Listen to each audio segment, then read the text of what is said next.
It's about that time. Hello, everyone. Thank you for tuning in to another episode of City Views.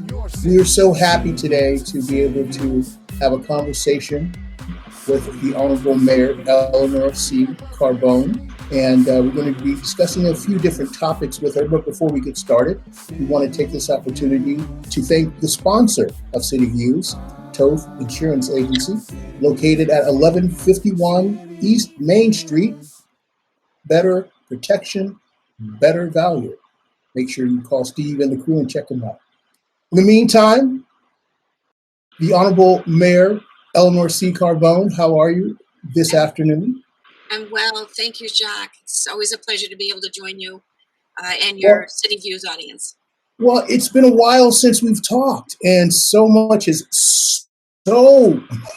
happened that we thought it would be a timely opportunity to update the City View audience as to some of the good things that are going on in the city.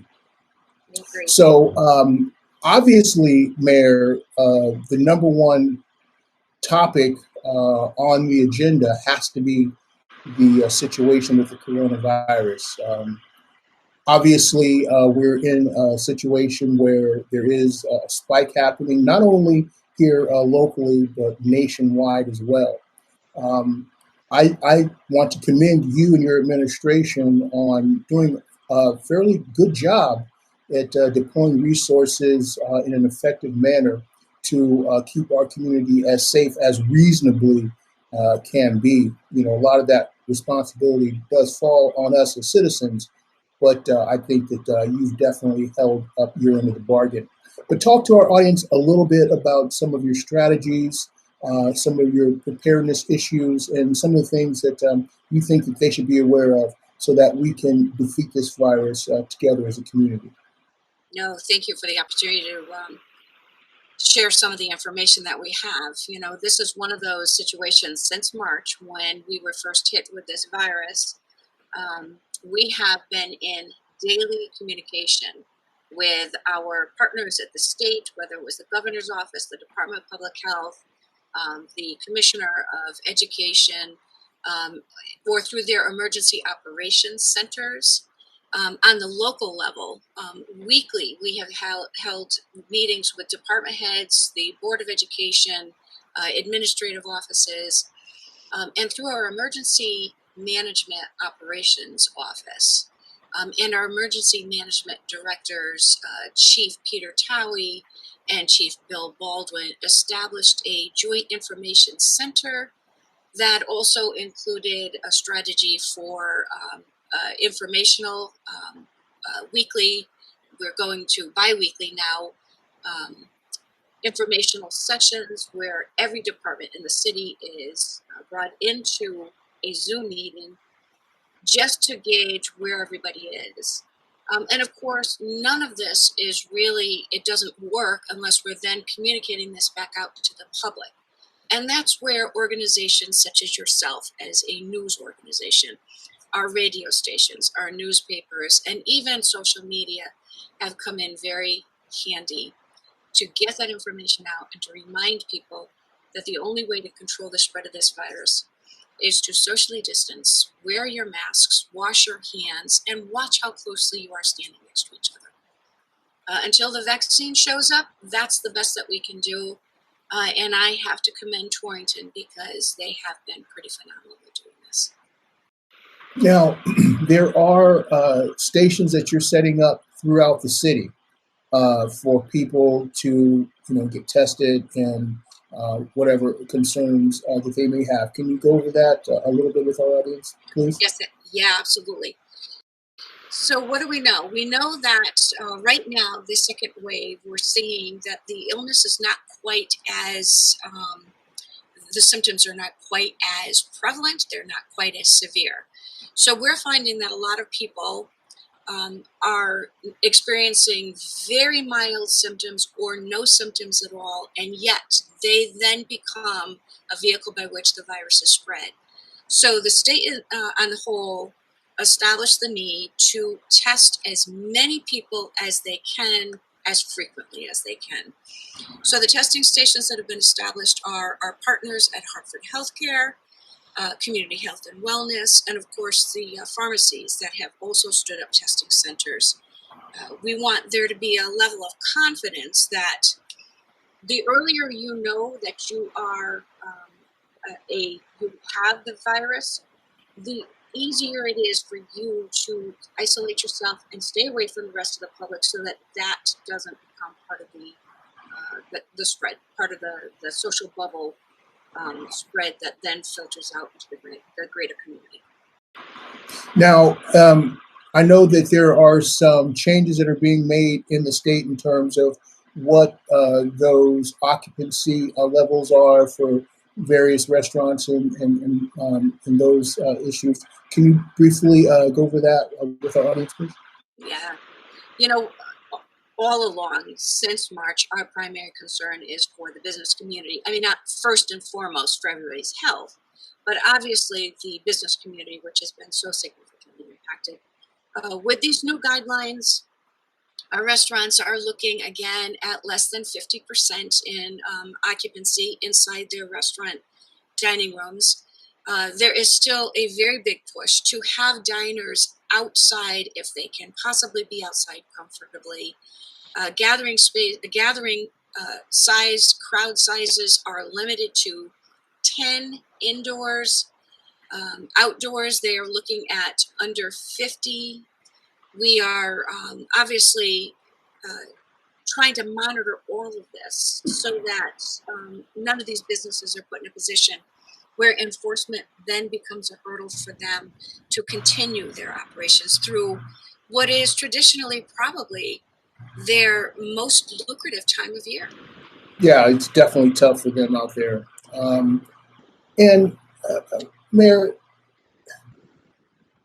we're running into that situation too where the weather is going to play even more of a factor in all these issues that are taking place.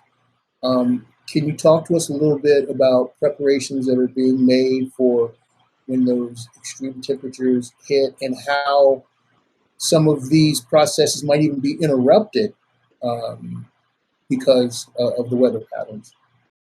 So here in the city, what we know is with the restaurants that are still relying so much on their customer base to support them, whether they've pivoted to a takeout menu and utilizing apps that continue to provide customer service. Outside dining is certainly not easy. We've had a couple of nice days, but they're few and far between. So obviously we want to try to find a way to bring people downtown comfortably in a way that they spend a little bit of time outside, and then maybe once they're out, they find a way to patronize some of those restaurants and cafes that so desperately need their business. So we're part of our long-term recovery plan has been to remind people that these businesses only exist and are sustainable if the community is supporting them. So, with the weather changes that will be taking place, obviously that's going to affect a lot of our homeless population as well. The preparations that you're looking into for taking care of that situation, how do they look going forward? Obviously, again, we're looking at this weather, monitoring it daily. You know, when we see temperatures that dip to the 20s overnight, it does become very scary for us. With sheltering of the homeless, the populations in the homeless shelters had to be decompressed. So while this was happening mostly in the springtime, the decompression was done on the state level, where hoteling of the homeless people or people that had to be displaced from a homeless shelter was part of the protocol. In the summertime, our homeless population seems to be more inclined to stay outside. The weather is not terribly uncomfortable for them.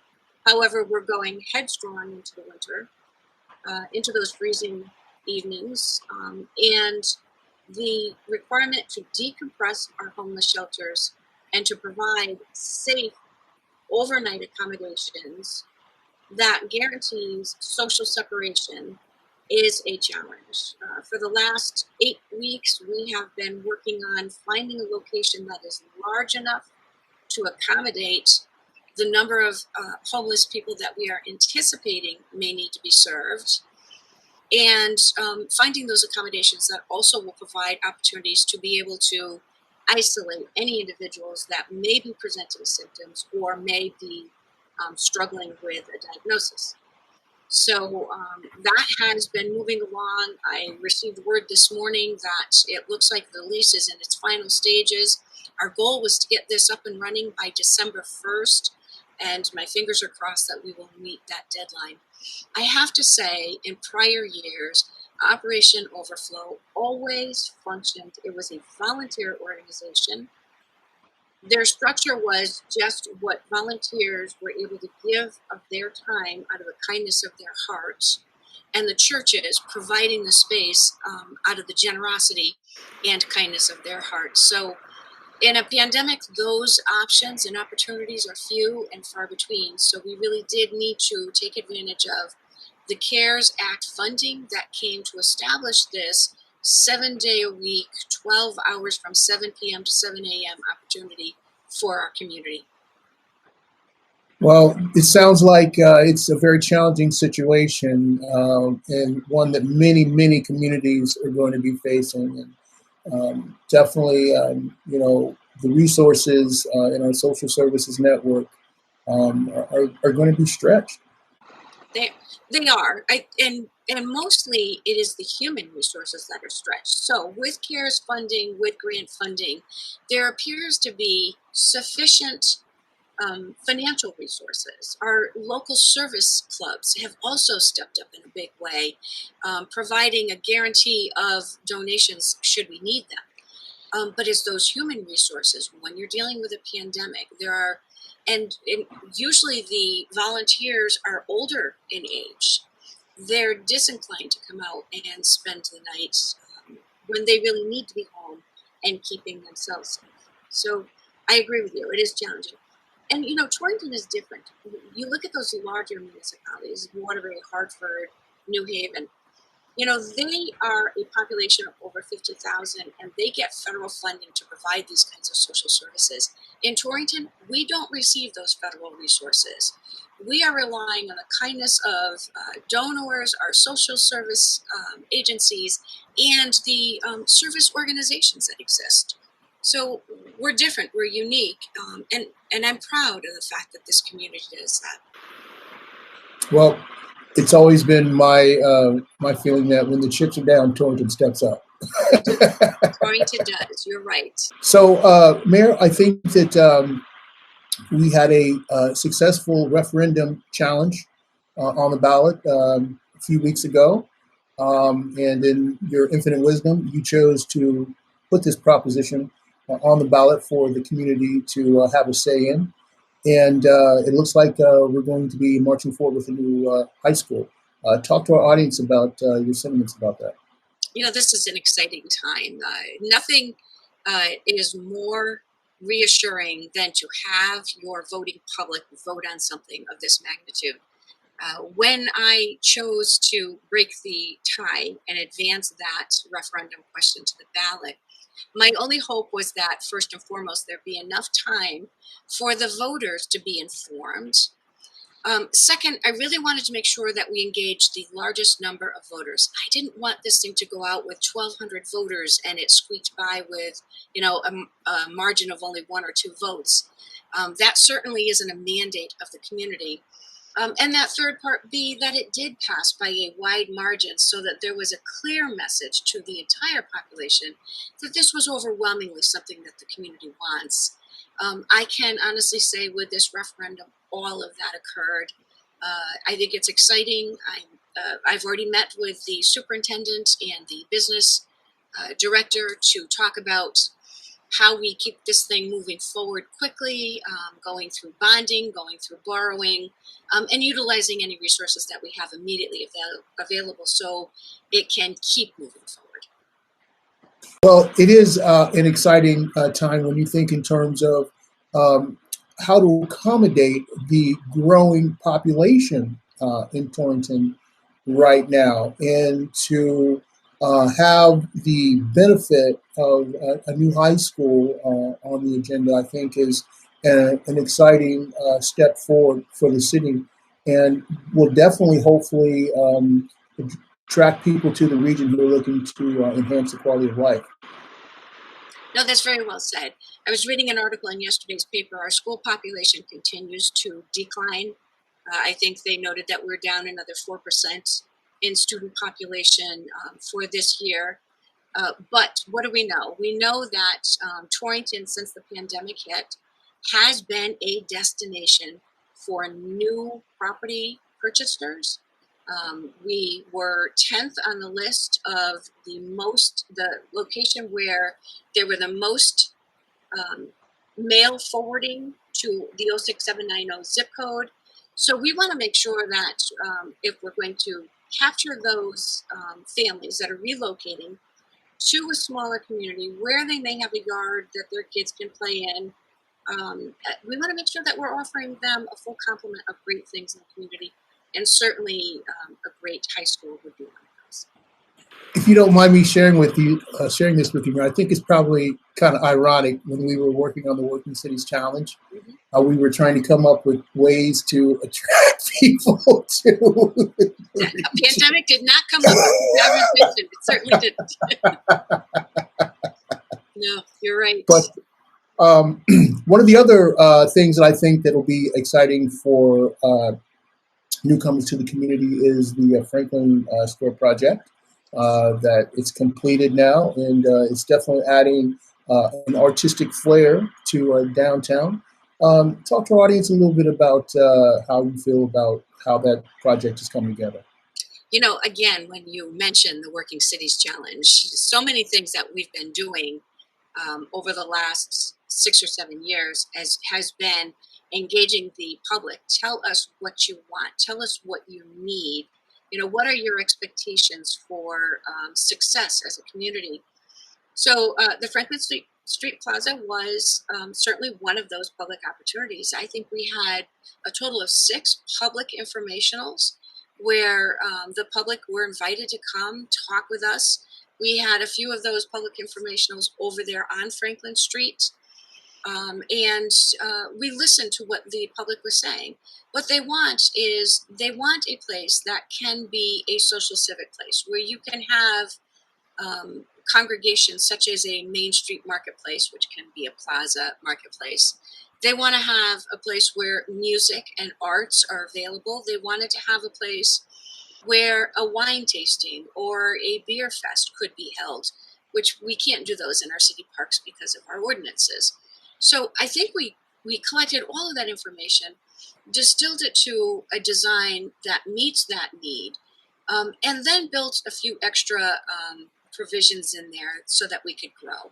It's designed to accommodate a farmer's market. I feel strongly our farmer's market should be in the center of Torrington where there's walkability. It's designed for those music festivals or street fairs. So I'm excited about it. It exceeded my expectations in execution. It's beautiful. The meditation labyrinth is a part of that in Patterson Park. Patterson Park, which was underutilized as a park, now becomes integral to the greenway, to the plaza, to the businesses, and to family uses. So I'm excited about it. Well, Mayor, share with us why we have a little brief time here, because we still have businesses coming to downtown, and hoping that their time and investment here in our downtown is going to be fruitful for them in the long run. Talk a little bit about what your vision is going forward in terms of how you can incorporate these different interests to make sure that we come out of the coronavirus one step ahead of them. So that's all part of our long-term recovery strategy. I appreciate your asking that question. What do we know? We know that our brick and mortar will never be used the way that it was designed to be used 60, 70, 80 years ago. So looking at these spaces, looking at the people who own these spaces, and working with them to find unique ways to create something that I keep referring or falling back to the phrase, an experiential retail, an experience.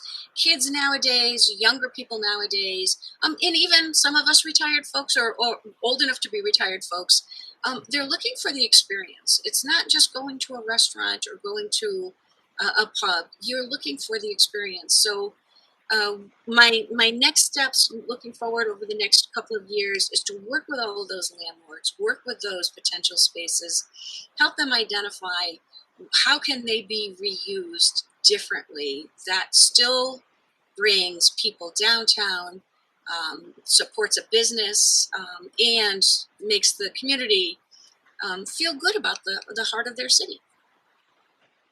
Well, it certainly sounds like a vision that's viable, and one in which I think arts and culture can play a huge part in that. And in terms of how some of the plans are rolling out in terms of creating an arts and culture and tourism destination here in Torrington and the region, I think is one worthy of the endeavor. So, but there is one more thing that I think we should discuss before we go. There's a nice little event that is coming up on December 4th that I think the community would definitely take a lot of interest in. So would you mind going into a detail on that? No, I appreciate that. So with Franklin Plaza, everybody kept saying, all right, so once it's completed, what next? What then? So Heather Rems from Sanctuary Yoga just really jumped into this thing with both feet, and she has embraced all the possibilities. On December 4th, she is bringing a Festive on Franklin. This is a street fair with vendors, with music and performances. It is exactly what we envisioned would happen on Franklin Street. And if I may, from the day after Thanksgiving, that's Friday, November 27th, right through to Christmas, we have a number of events that we have occurring in the downtown area. Again, all designed to maintain social distancing, allow families to stay within their social bubbles, and yet remind them that Main Street and the core downtown area deserves their love and attention. The businesses that are hanging on by their fingernails through a pandemic deserve their love and attention. So on Friday, November 27th, we have a vintage department store window shopping stroll. We'll do the traditional lighting of the street lights and the co-park trees. We will not do those specific events that have people congregating in any one location. But we're encouraging everybody to come downtown, see the lights, walk Main Street, do the window stroll. We'll have a train display that is designed to replicate the Torrington train station. There'll be some performers in the windows, safely distanced.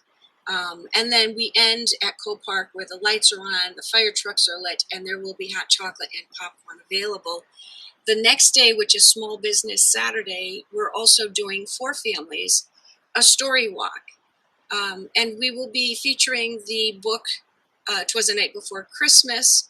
This is a great way for families to combine reading with an outdoor activity. So the pages of the book are laminated and posted along Franklin Street. There will be music, and we even have a little mood snow with a snowflake machine providing a little activity. So, the thing of it is, we want people to come downtown. We don't want them to forget, where the heart of their city is. And when they're downtown, remind them to visit the businesses here. They all deserve our attention. Well, thanks to Torrington's biggest cheerleader for providing great leadership during these very, very difficult times, and always putting one foot in front of the other for Torrington's progress. So Thank you much.